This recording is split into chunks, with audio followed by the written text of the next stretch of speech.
First, prepare all parts for assembly. Start by pushing the training wheel into the rear bracket until it clicks. Follow the same steps for the second training wheel.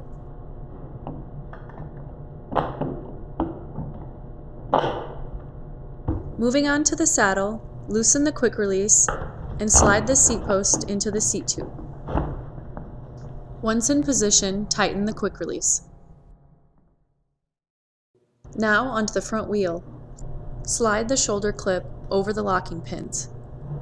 Make sure the notch faces the back of the bike. Make sure the headset cup is fully seated.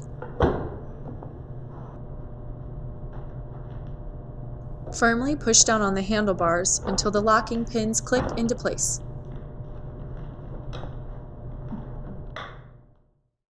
For the final step, rotate the pedal away from the frame until it clicks into place.